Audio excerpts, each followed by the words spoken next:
शिव महापुराण की कथा कहती है, श्राद्ध पक्ष में पड़ने वाला प्रदोष का व्रत किसी भी दिन पड़े, चाहे सोम हो, मंगल हो, बुध हो, गुरु हो, शुक्र हो, शनि हो, कोई से भी दिन पड़े, जो प्रदोष काल के समय 3 कलश में दूध लेकर उसमें काली तिल डालकर, जौ डालकर और उसमें थोड़ा सा डाब डालकर, डाब मतलब कुसा डालकर पीपल, बड़ और बेलपत्री के पेड़ के नीचे चढ़ा देता है, उसके घर में कभी संपदा की कमी नहीं होती महाराज। लक्ष्मी कभी समाप्त नहीं हो सकती। दुकान, व्यापार, व्यवसाय, फैक्ट्री कुछ भी अगर खड्डे में भी जा रही है तो उबर जाती है। श्राद्ध पक्ष के प्रदोष का इतना महत्व होता है, पर प्रदोष काल में ही चढ़ेगा, शाम के समय प्रदोष काल पीपल के नीचे, बट वृक्ष के नीचे, बड़ के पेड़ के नीचे, बेलपत्री के नीचे घी का दिया लगाकर आप दूध समर्पित करो। स्टील के पात्र में थोड़ा सा दूध लेकर कटोरी में ले जाओ, अगर पात्र भर कर नहीं ले जा सकते तो कटोरी पर ले जाओ, समर्पित। शिव का सबसे प्रिय अगर कोई व्रत है तो प्रदोष का ही व्रत है। शंकर को राजी है वो व्रत, क्योंकि शिव और पार्वती का दोनों का मिलन का व्रत है, भगवान शंकर के मिलन का व्रत। भगवान मार्कंडे बाबा से कहा, भगवान शंकर ने, मार्कंडे जी आपने शिव आराधना करी है, आपने माता पार्वती का वर प्राप्त करा है, इसलिए आप चिरंजीवी भव हो गए महाराज, आपके प्राण नहीं चाहिए। मार्कंडू जी ने भगवान शंकर से हाथ जोड़कर निवेदन करा, जो दुनिया में कोई नहीं कर सकता वो आपने कर दिया। शंकर जी कहते हैं ये मैंने नहीं करा, भोलेनाथ कहते हैं ये तो इसके भजन का प्रताप है। पीपल के वृक्ष के नीचे पितरों की शांति है तो कितने चावल के दाने चढ़ते हैं? अगर कोई ब्राह्मण ने कह दिया तुम्हारे यहाँ पितृ दोष है, 1 रुपया कमाते हो, 1.25 रुपये खर्च होता है, तुम्हारे पास में पैसा टिकता नहीं, तुम्हारे यहाँ पितरों का दोष है, तो तुम 1 चावल का दाना अगर आप कहे कि पीपल के वृक्ष के नीचे दिया लगाओ, पीपल के वृक्ष के नीचे आप जल चढ़ाओ, या महादेव के मंदिर में 1 लोटा जल चढ़ाओ, तो हम कहते हैं ना कि प्रदोष के दिन बेलपत्री का वृक्ष, पीपल का वृक्ष, आंवले का वृक्ष, बड़ का वृक्ष या शंकर का शिवालय, फिर से सुन लेना, पीपल का वृक्ष, बेलपत्र का वृक्ष, आंवले का वृक्ष, बट का वृक्ष या फिर शंकर का, जम के बोलो, शिवालय। शिवालय का मतलब शंकर का मंदिर या शिव। प्रदोष के दिन अगर आपको लग रहा है कि हमारे यहाँ पितृदोष है, बहुत तकलीफ चल रही है, बहुत कोई ने कहा पितृदोष है, कोई कह रहा पितरों का, तुम्हारे यहाँ ये तकलीफ है, पितरों की ये तकलीफ है, पितरों की वो तकलीफ है, पितरों की ये तकलीफ है, बार बार अगर कोई कह रहा है तो फिर आपको उसमें स्मरण करना पड़ेगा कि हम चावल के कितने दाने भगवान शंकर को समर्पित कर दें कि भोलेनाथ हमारे पितरों को तृप्त कर दें। हम तृप्त नहीं करेंगे, हमारी सामर्थ्यता नहीं है कि हम पितरों को तृप्त कर सकते। आप में से कोई है जो पितरों को तृप्त कर सकता है? संसार में कोई नहीं जन्मा जो अपने पितरों को, अपने पूर्वजों को तृप्त कर दे। गया जी का पिंडदान कर लो, तर्पण कर लो, तिलांजलि दे दो, घर में ब्राह्मण भोज करा दो, साधु भोज करा दो, संत भोज करा दो, तुम दुनिया भर का सारा 50 काम कर लो, उसके बाद भी तुम पत्रिका किसी को दिखाओगे तो वो भी कह देगा तुम्हारे यहाँ, फिर वापिस कहेगा कि पितृ दोष है। अब तुमने अभी इतना अनुष्ठान करा, इतना पिंडदान करा, इतना तर्पण करा, इतनी तिलांजलि करी, इतना सब कुछ करा, इसके बाद वापिस पितृदोष आ गया, फिर वापिस पितृदोष। क्यों? दुनिया में ऐसा कोई नहीं जन्मा जो अपने पितरों को तृप्त कर। आप अपने घर के लोगों को तृप्त नहीं करते, जो जिंदा हैं वो उनको बोलो री भाई जीजियो, सही है कि गलत है?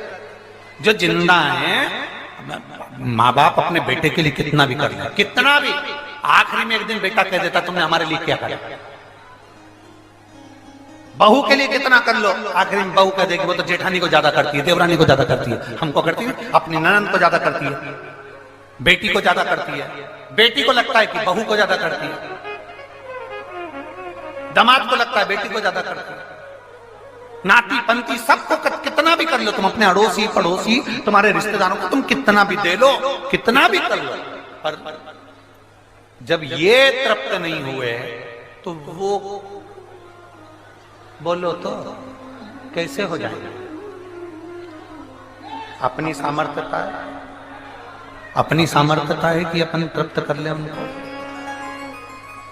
अपनी कोई सामर्थ्यता नहीं है कि अपन पितरों को तृप्त कर ले, या अपनी सामर्थ्यता के अंतर्गत नहीं, ये अपनी सामर्थ्यता नहीं है कि हम अपने पूर्वजों को अपने पितरों को तृप्त कर। तृप्त कौन करेगा?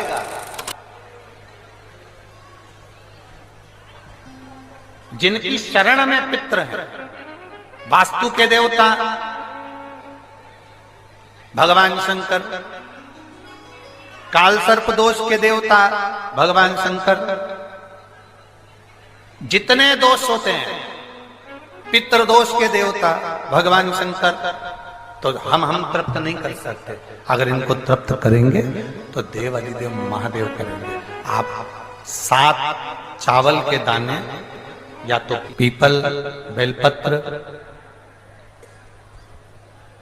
आंवला, बटवृक्ष या फिर शिवालय, प्रदोष के दिन 7 चावल के दाने आप इन जगह में से कहीं पर भी अगर आप समर्पित कर देते हैं तो उसके बाद आप जो जिंदगी जी रहे हैं, और 3 महीने फिर आप अंदाजा लगा कर देखना कि आपने जो 7 चावल के दाने इन स्थान पर अगर आपने समर्पित करे तो उसका फल पितरों को मिला कि नहीं मिला, और उसका फल हमें प्राप्त हुआ क्या।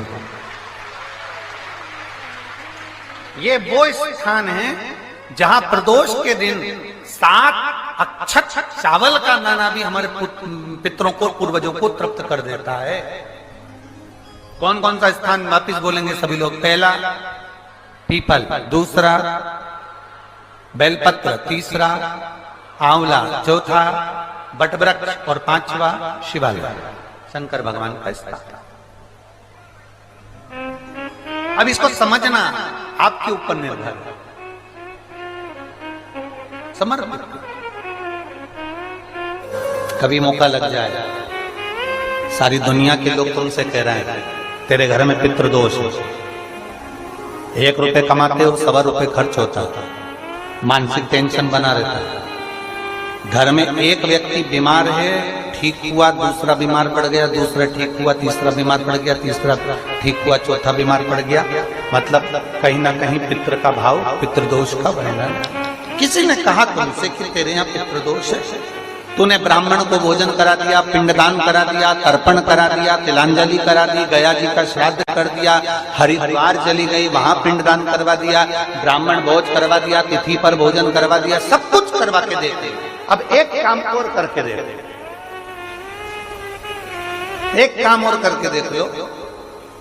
जब तुम घर में भगवान शंकर की आरती, तुम्हारे घर में शंकर जी का शिवलिंग है, भले काय का भी हो, छोटा सा, भले सियोर का कंकर शंकर हो, नर्मदा का कंकर हो, चाहे शंकर पारक के हो, पीतल के हो, स्टील के हो, लकड़ी के हो, जिसके भी हो, लोहे के हो, पाषाण के हो, जिसके भी हो, शंकर का शिवलिंग अगर हमारे घर में है और आप रोज प्रतिदिन भगवान की आरती करते हो, प्रतिदिन, और आपको लग रहा है कि मेरे यहाँ तकलीफ चल रही है, ये ठीक ही नहीं हो रही, लगभग 1.5 महीना आप कम से कम 45 दिन, 1.5 महीने के करीब में ऐसा प्रयास करना कि भगवान की आरती, शंकर भगवान के शिवलिंग की आरती करने के बाद उस दिए को भगवान के सामने मत रखो, उस दिए को उठाकर जहां तुम पानी का मटका रखते हो, हंडा रखते हो, जिससे तुम पानी पीते हो, तुम्हारे रसोई घर में जो पानी का मटका, हंडा, बाल्टी, आरओ का पानी जिस मटके में गिरता है, हंडे में गिरता है, जिसको हमारे यहाँ पितरों का स्थान कहते हैं, उस स्थान पर, उस मटके के पास में, उस हंडे के पास में, उस बाल्टी के पास में, जहां रसोई घर में पानी रखते हो, उस रसोई घर में पानी जहां रखते हो, उसके पास में उस दिए को भगवान के सामने नहीं रखना। आरती उतारने के बाद उस दिए को ले जाके सीधे परिंडे के पास में, उस हंडे के पास में, मटके के पास में उसको रखो। केवल 1.5 महीना कर कर देखना। 1.5 महीने के बाद तुम्हें मालूम पड़ेगा कि हम वापिस उन्नति की सीढ़ी पर चढ़ना प्रारंभ कर दिए, हमें फल मिलना चाहिए। अब तुम्हें ना कहीं जाना है, ना कहीं आना है, ना कोई खर्चा है। खर्चा है क्या? ईमानदारी से बोलो, कोई तुम्हारा लाखों का रुपया लग गया क्या? रोज आरती करते हो रोज आरती। बस आरती का नियम बना लो कि हमको पितृदोष किसी ने बोला है, हमारे घर में अशांति है, पितृदोष है, कोई कह रहा है कि तुम्हारे घर में पितृदोष है। हमने सब कुछ करके देख लिया, अब हमें यह करना है कि महादेव की आरती जब होती है तो उसकी ज्योत का दर्शन करने पर 1000 कपिला गाय के दान का पुण्य मिलता है। तो ये पुण्य हम हमारे पितरों को देते हैं, जिससे उनकी मुक्ति हो जाए और हमें आशीर्वाद प्राप्त। उस दिए को नीचे नहीं रखना। आरती उतारने के बाद आरती पूरी हो जाए तब उस दिए को ले जाकर, जब आप ले जाकर उसको रखें तब उस स्थान पर रखें जहां पितरों का स्थान।